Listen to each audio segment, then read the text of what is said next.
আওয়ামী লীগের সবচেয়ে নিকৃষ্ট ব্যক্তির যে স্ট্যাটাস রয়েছে, জামাতের চরিত্র তার চেয়েও খারাপ। আমাদের মধ্যে অতিরিক্ত আত্মবিশ্বাস জন্ম নিয়েছে, এগুলি বাদ দিতে হবে। প্রত্যেকটা সেকেন্ড মনোযোগ রাখতে হবে। এই শয়তান অনেক ভয়াবহ রকম শয়তান। আওয়ামী লীগের সবচেয়ে নিকৃষ্ট ব্যক্তির যে স্ট্যাটাস রয়েছে, জামাতের চরিত্র তার চেয়েও খারাপ।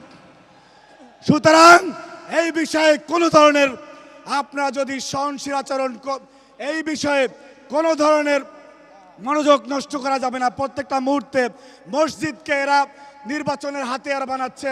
বাংলাদেশের মানুষ ধর্মপরায়ণ মানুষ, ধর্মের প্রতি সহানুভূতিশীল রয়েছে, তারা মসজিদে গিয়ে আলাপ করে। এই বিষয়ে আপনারা সজাগ থাকবেন। আমরা কোনো সহিংসতা চাই না। আপনারা আলাপটা হবে এই ধরনের যে আপনি নির্বাচনের মাঠে নির্বাচনের আলাপ করেন।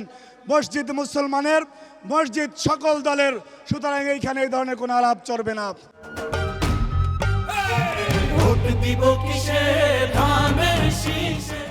দুই দিন আগে আমরা দেখলাম একটা দলের প্রধান কত বড় মিথ্যার আশ্রয় নিয়েছে, তার আইডি নাকি হ্যাক হয়েছে।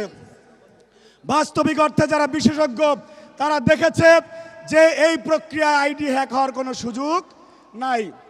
সুতরাং এটিকে মানুষের দৃষ্টিভঙ্গি অন্যদিকে নেওয়ার জন্য, এবং যে মায়েদের বিষয়ে তারা কথা বলে থাকে, সেই মায়েদেরকে জামাতের আমির যার সাথে তুলনা করেছে, সামনে যে মায়েরা আছেন এদেরকে আপনারা বাড়িতে ঢুকতে দিবেন না।